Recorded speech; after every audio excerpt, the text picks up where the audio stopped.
Wednesday, June the 30th, 2010, and I'm broadcasting live from Chocolate City, Washington, D.C. If you want to join in on the conversation tonight, please feel free to log on the internet at Blog Talk Radio -NG Talk Radio, or call us. Our number here in the studio is 718-766-4051.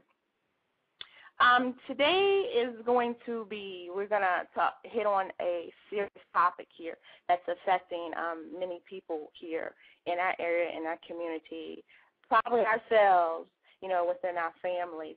As I've told you in the past, Naughty Girls Talk Radio, we're going to talk about and explore everything from relationships to life in general, to sex, and so on.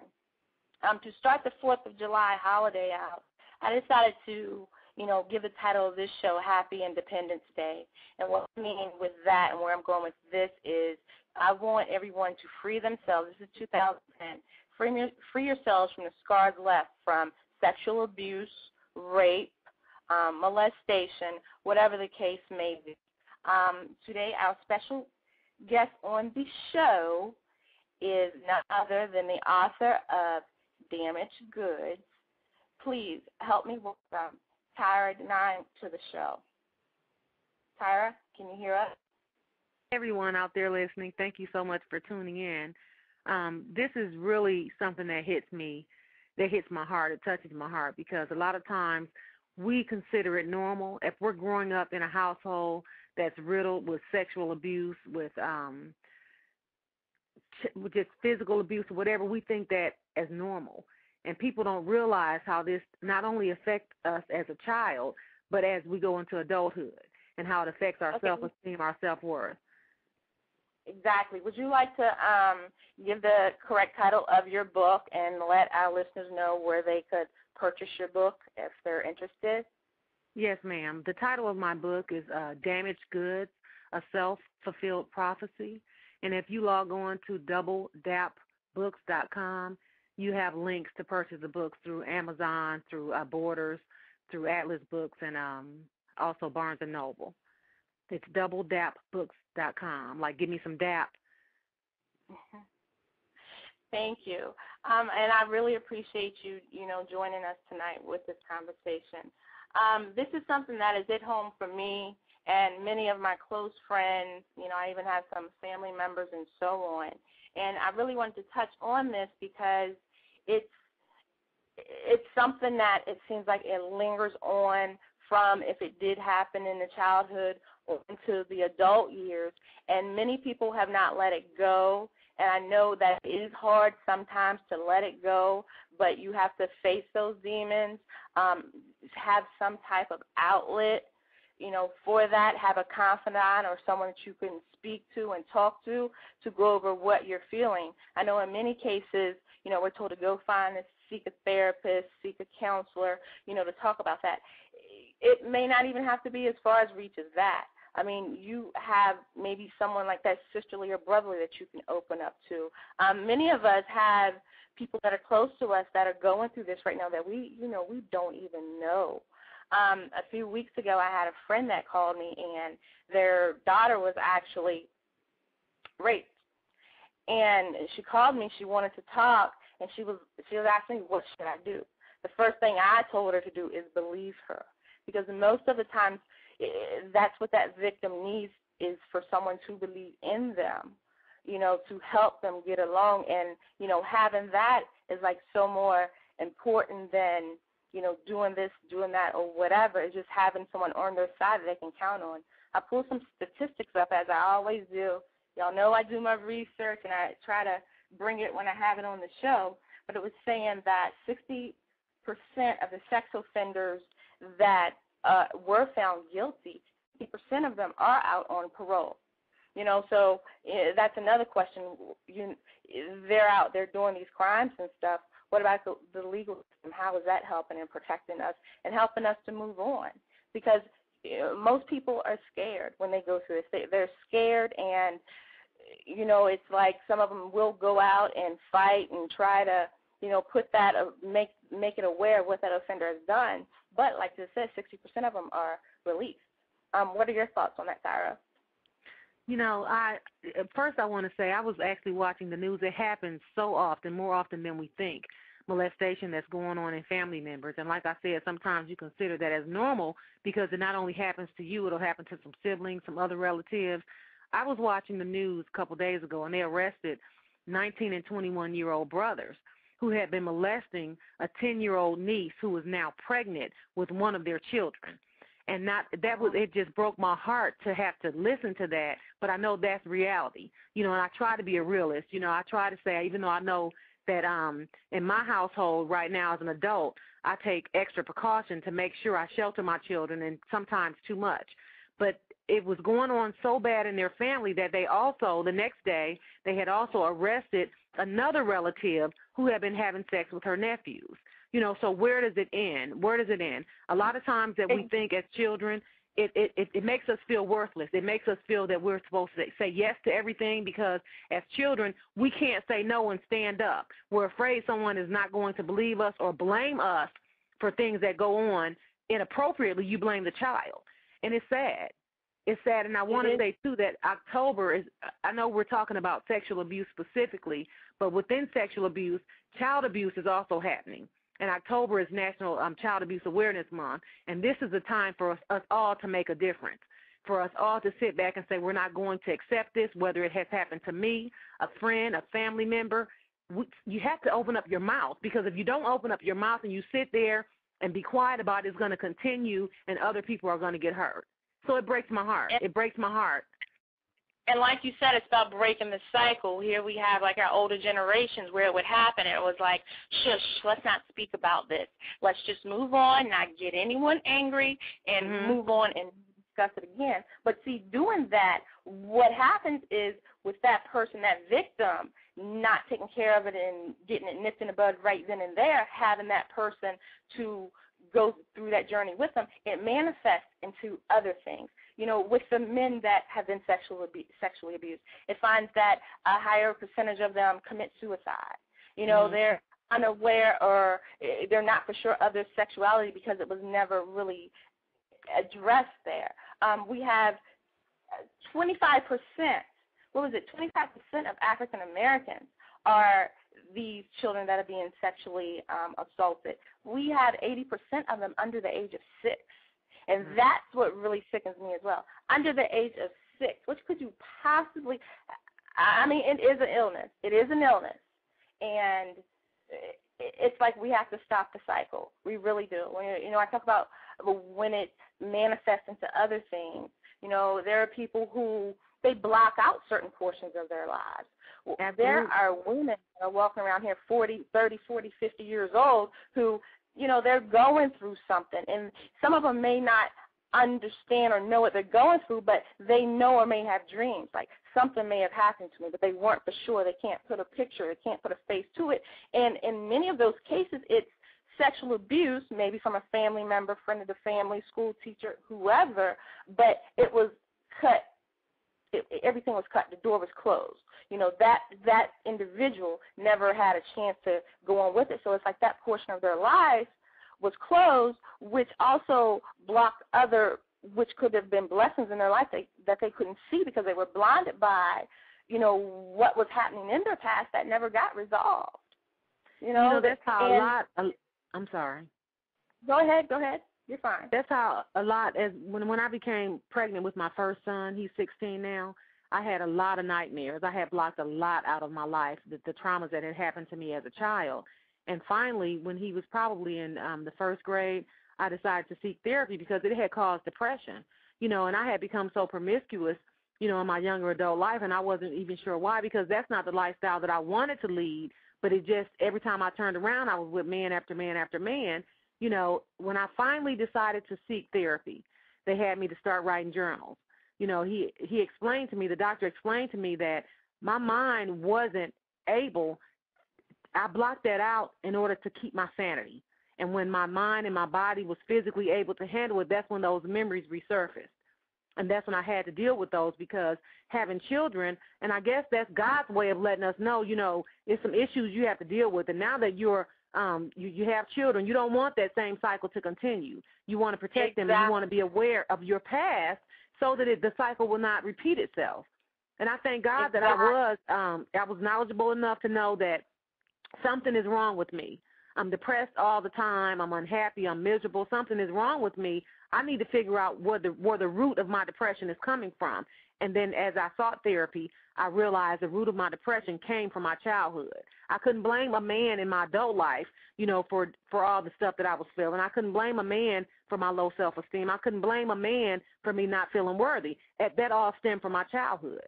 So what we need to learn and what we need to know and pass on is that when a child experiences something, when they turn 18, it does not disappear. It goes along with them in their adult life, and unless you deal with it, unless you recognize it, you're never going to be able to move forward. And it was like the reality with that. I know with myself, it did not happen until, like you said, I had a child. I had a daughter. And it was everything just like prior to that, I didn't care about anything. It was like I didn't care. But then I had this young female, and oh, Lord, this is not going to happen to her. So all my eyes are watching. I have these conversations with her. That's something else. We have to open up to our children. We have to let them know if someone does this, this is wrong.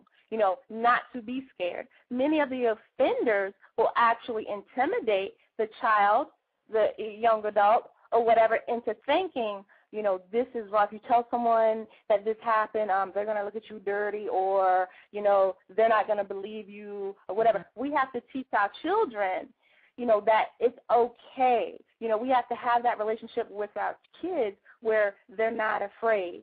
Like I said, my business is Naughty Girls, but what got me to this topic as well is there are many people out here, like you said, you were promiscuous. I'm wondering if a lot of this promiscuity has a lot to deal with, that sexual abuse, because that's the only way they can deal with it. Or in many cases, they think it's right. They think it's love, but it's really not. It's just something they never, really got over. And that you mentioned that, and so when we consider that as love, and then when we grow into adulthood and get into relationships, even as children, in our teenage years, we really don't know what love is. So we're apt to accept any doggone thing. We're apt to do anything because we consider it as love. Yes. Area code 240, you're on the line with us. Do you have a comment? Yes. Hey, Tanya, this is Mimi. How are you? Hi, this is Aries. I'm fine. Hi. I'm sorry, Aries, but I had a comment. What I wanted to say was I have a prime example. I have a girlfriend who has 3 daughters and trusted this guy to watch her kids, and come to find out that he was sexually molesting all 3. And the only way she found out was that the oldest child told a friend of hers, who in turn came and told the mother, and found out that he had started molesting her like at 12. And I just heard the other caller say how, when you're sexually abused, you think it's love and all of that, but you really just don't know any better. So yes. She was 12, and she never told. And then after it all came out, the mother looked back and saw all the signs, which was after a while, they were like, I don't want to go over so-and-so's house. But this person was a really good family friend, smiled in their face, and come to find out he was sexually abusing the daughter from 12 to 16. In 85% of the cases, most of those offenders are close family members, someone that's familiar with the person they're assaulting. In many of those cases, that's who it is. But my question to you, Mimi, is how was that dealt with? How did the mother react? Because in these cases, we're finding out now. Well, what she said was when it came to light, the daughter finally came to her, and the daughter is like 23 right now. Okay, this happened just recently. The daughter came to her and said that it was true because the friend told the mother. and told her, went into not complete details of what had happened, but my friend said she just grabbed her and told her that she was so sorry, that she knows that she would never have put her in harm's way. But in hindsight, and we as parents in hindsight, we always can notice stuff in hindsight. But she said, you know, in hindsight, this guy had every toy, every TV game, you know, like the PlayStation, Wii, and all of that. And she said she used to say, "Dang, he got everything." He was catering to it.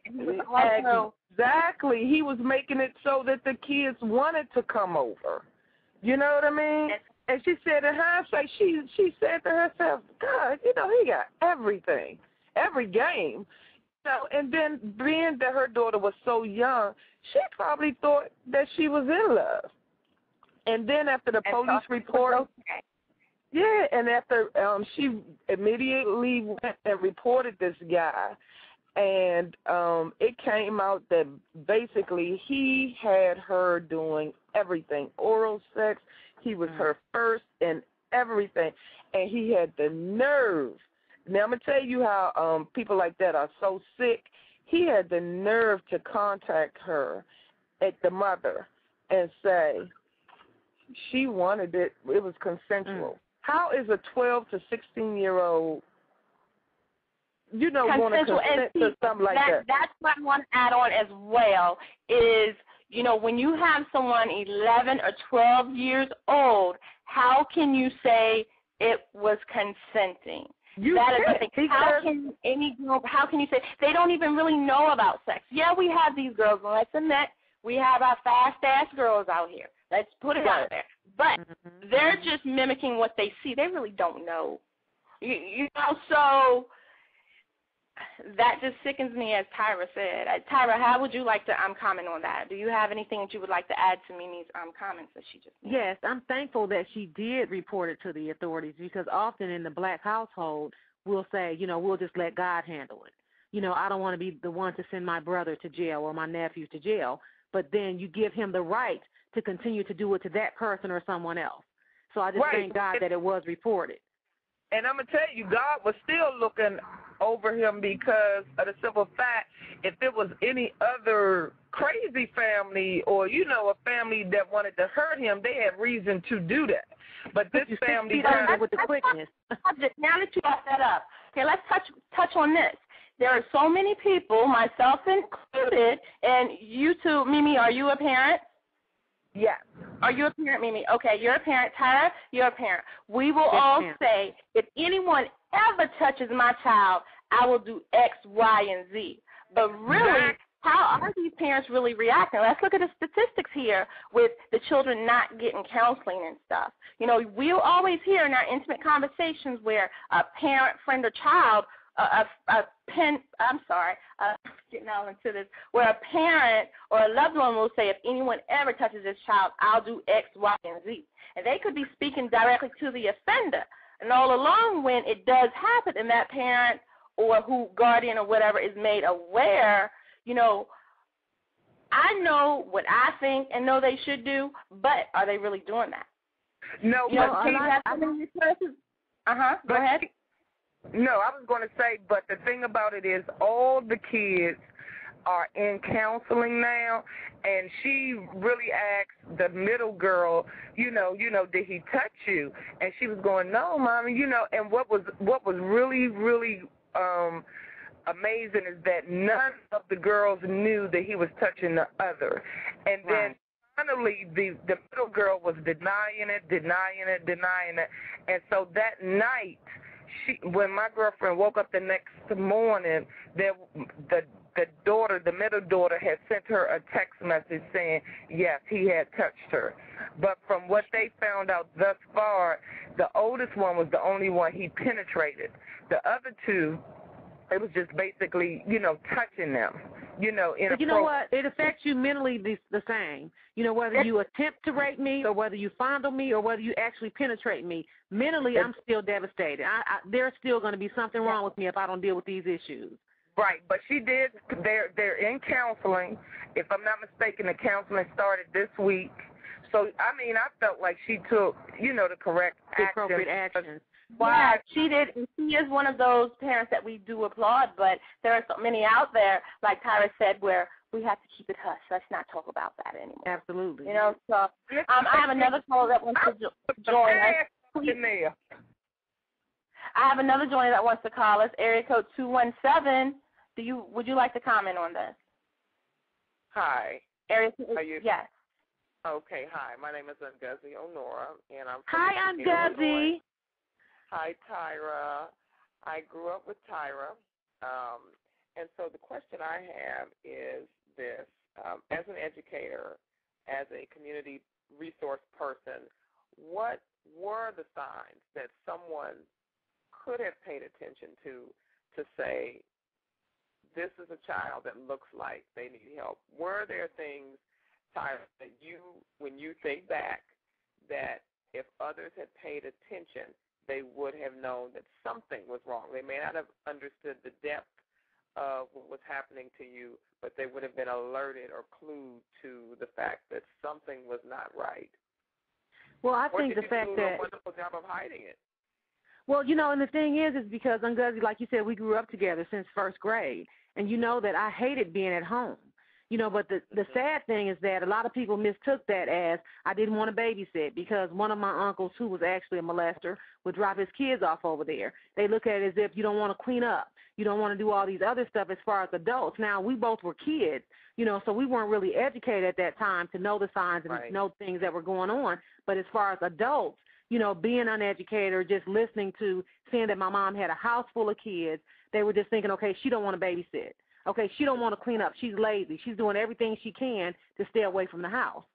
So for me, that's how it was for me. And when I tried to say something, and of course with my stepdad, finally when I did tell my mom, she ended up beating him with a broom, and she thought that was enough of a punishment to him. Right. Beating him.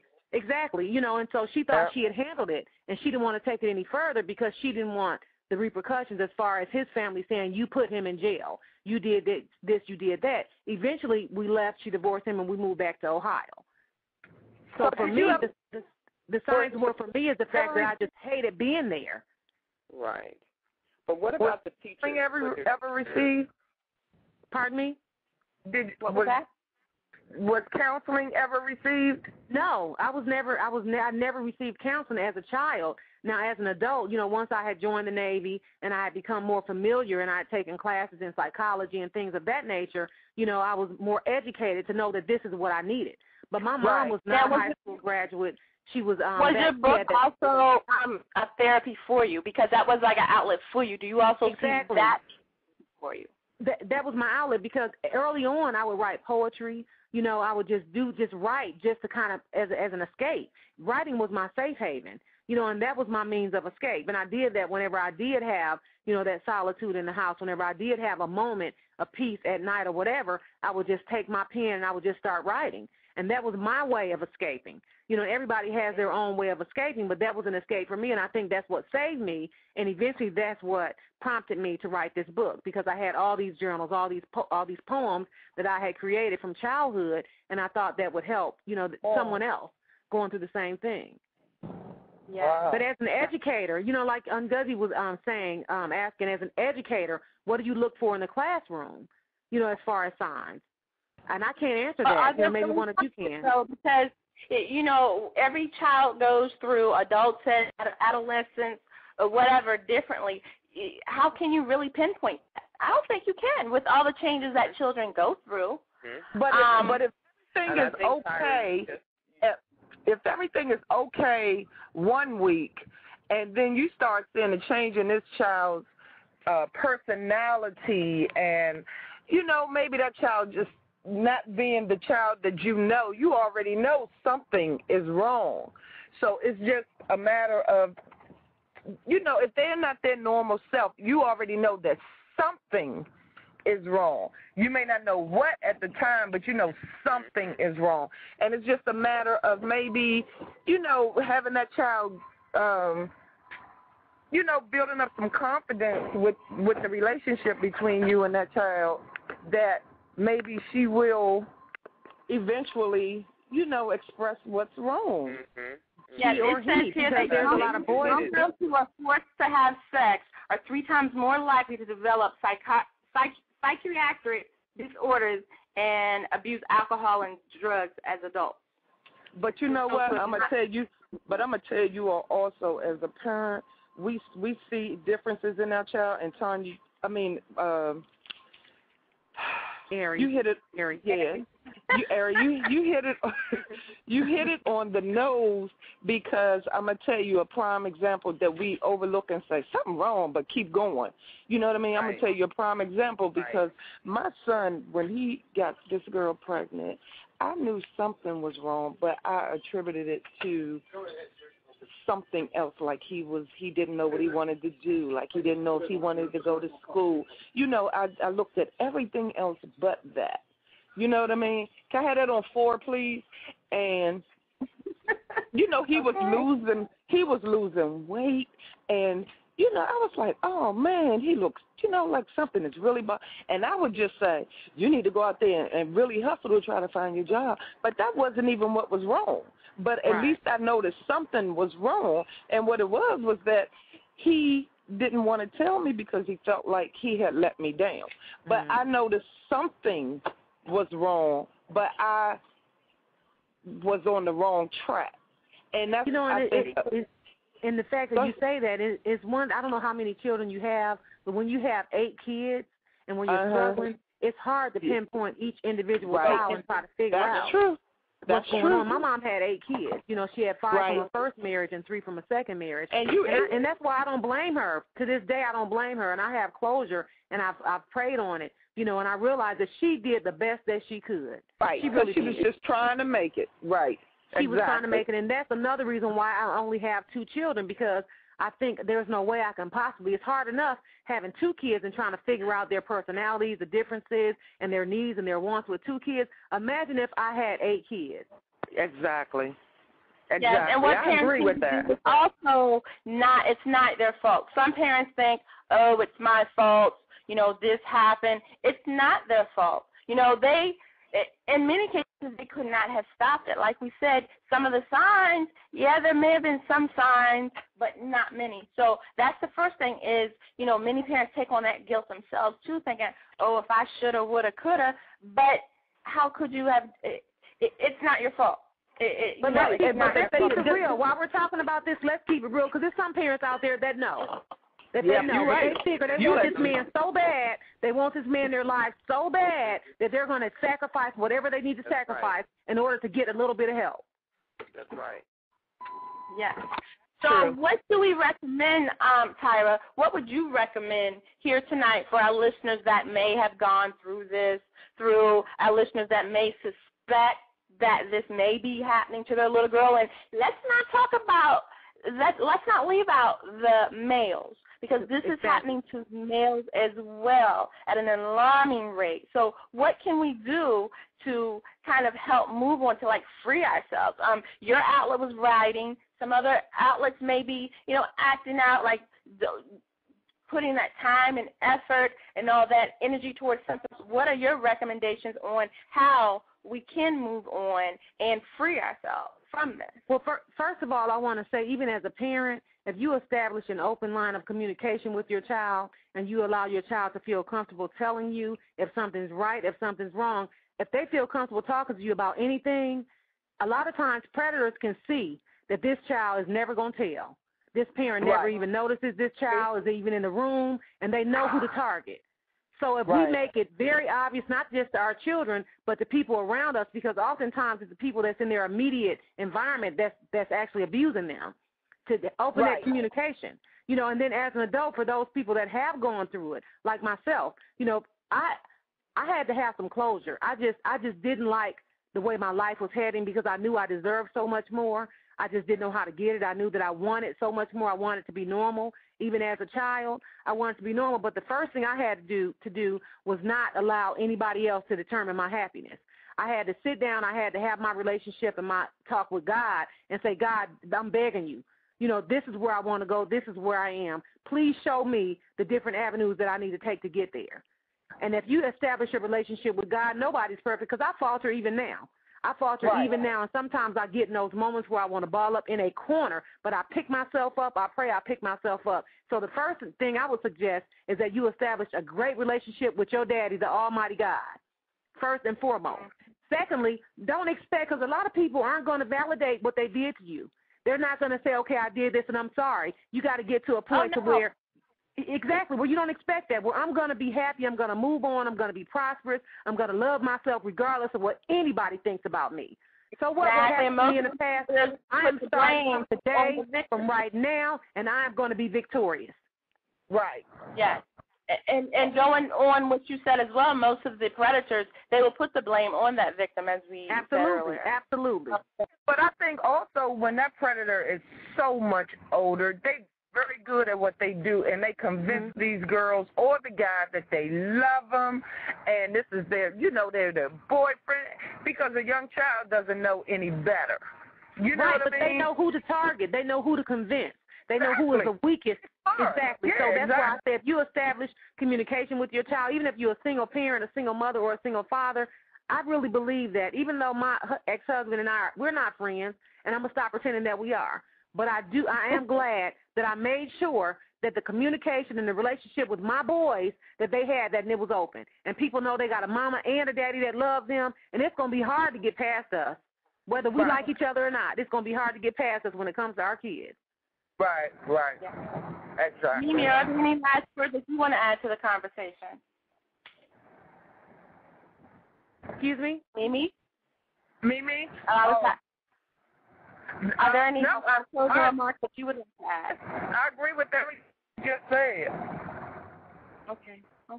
And you know what? If we have time, I would like to read an excerpt from my book. If we have you time for me. Go ahead. Please do. Okay, I'd like to start now with Chapter 2. It's titled Stepdaddy Dearest. My mother remarried, and I thought that there couldn't possibly be a worse father figure than the ones I had already encountered. But as usual, I proved myself wrong when it came to thinking in a positive nature. He was a pretty decent man when he was sober, which wasn't often. His transformations were like Dr. Jekyll and Mr. Hyde. He was quiet, almost in a timid sort of way when he wasn't drinking. He would sit in a corner looking quite melancholy, like a zombie or a person who wished that they didn't even exist. I'd feel sorry for him, wishing that he could be happy. I sometimes wanted to pull him off our three-legged, brick-propped-up couch and make him play double dutch or red light, green light with me. That always cured my blues. Whenever I'd make my sisters or some of my neighborhood friends come outside and play with me, before long, whatever was making me so sad just seemed to disappear. And that's what I wanted for him. But then I would remember what happened the other night, and how he came to my bed while I slept and rubbed on my legs and stuck his hands under my nightgown, and how I screamed and yelled, and how he was forgiven each and every time. Once there was a lightning storm, and all the power all the power lines in our neighborhood were down, which left us without electricity in our house. Our whole neighborhood was affected. For hours we sat in the dark in the living room, just getting on each other's nerves and trying to find something to do to pass the time away. I had finally gotten sleepy, but instead of going down to the basement to sleep in one of the beds, I went into the middle room and fell asleep on the couch. My mother had converted that room into a sitting area.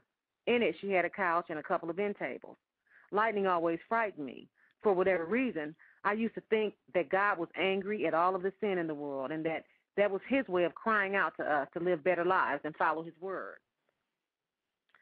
I knew that I wasn't the greatest Christian, but would go to church most often only because my mother made me go. I guess that was her way of having some peace on Sundays without all of our bickering and fighting each other. Anyway, I remember opening the door so that I could hear the commotion of my siblings, knowing that they were close by. The other door was to the entryway into the kitchen was open. I kept that door open. It took me quite some time to fall asleep because every now and again my stepfather would enter the room, fiddling through papers and such that were on the end tables at each end of the couch. I recall several occasions asking him what he was looking for. He would just say not to worry about it and apologize for interrupting me in my sleep. When I finally did fall off to sleep, I was awakened with the feeling of something that was crawling on me. We had so many roaches, and I had gotten used to just knocking them off if they crawled on me while I slept. A quick final jerk proved me wrong. It was no roach interfering with my slumber, but my stepfather lying on the floor next to the couch, reaching up and fondling me in my sleep. I noticed him when I swatted his arm by accident. I jumped up screaming and stepped all over him, trying to get myself into a standing position. Through the darkness, I ran into the door, trying to get back into the living room. It was closed. He had eased the door shut when he realized that I had indeed fallen asleep and positioned himself on the floor, lying parallel with the couch. When my mother and sisters entered the room, they found him stumbling to his feet. Of course, he got cursed out by my mom, and she told me that whenever I go to sleep, to make sure that at least one of my sisters was in the same room with me. She thought that the coward would not have the guts to try something and risk getting beaten up by me and my sisters. That worked for a while. My second oldest sister and I slept in 2 twin beds in the basement. My mother had hired one of my uncles to renovate the basement. 2 beds were set up, a common area, the laundry area, and a toilet. The basement floor and walls were made of concrete. The partitions were made of some type of thin wood. When you entered the basement, you had to walk through the common area. There was a deep freezer against the left wall. On the right wall, she had a phone jack installed. If you continued walking through that area, you would be confronted with the twin beds and a small television set sitting on a crate. This was my sister in my bedroom. If you stood about midway between those front and back walls and turned to the right, you would enter the bathroom and laundry area. Adjacent to this was another room, which was more secluded. This room housed one of my many relatives who had stayed with us at any particular time throughout my childhood. One of my career criminal uncles utilized this room most often. When he was released from jail, that room belonged to him. His visits didn't last long. Within a matter of months, he would start back doing drugs, and before you knew it, he'd get charged with robbery or battery or something and have to do another year or 2. My mother would also use this room for many relatives that we babysat. For whatever reason, a couple of hours might turn into a couple of days, and the babies and children would have a place to sleep if need be. Needless to say, there were some nights where the room went unoccupied. One of those nights in particular, I woke up again throughout the night, feeling as if a roach or some other bug was crawling on me. I immediately saw my stepfather fall to the floor and roll under the bed. I began screaming, and my older sister woke up. She clearly saw him under my bed, crouched in a fetal position. Both my sister and I were yelling at him. He finally came up from the other side and said that he was downstairs looking for our cat. Oh, yeah. I'm going to have to stop right there. Tyra, I'm going to have to stop. This is getting really good. We're running out of time. Guys, please go to the stores and pick up this book by Tyra Denine. It is called Damaged Goods. Just from the excerpt, I mean, you've got to finish it. So go get that book, and support Tyra. Thank you. I want to thank you for dialing into the call. I'm sorry, but, our time has run out. But I want to thank you, and please join us any other week. We're on every Wednesday from 11 to 11:45 p.m. Eastern Time. Our dial-in number is 718-766-4051. My website is www.naughtygirls.com. We are actually having a writing contest going on for short stories. Right now, it's actually in regards to erotic short stories, but with this real life and things that are going on, it's prompted me to think about opening up the door to other types of writing. So please log on to my website and check that out. And for everyone that's in the chat room, Seriously Sensual, we have our guest. I can't find it, but I see Seriously Sensual there. I want to thank you guys for joining us in the chat room. And please join us again next week. And if you want to hear a re-recording of this, please log on to blogtalkradio.com/radio. Thank you, and everyone have a good week. Bye-bye. Thank you so much. Bye-bye. Thank you.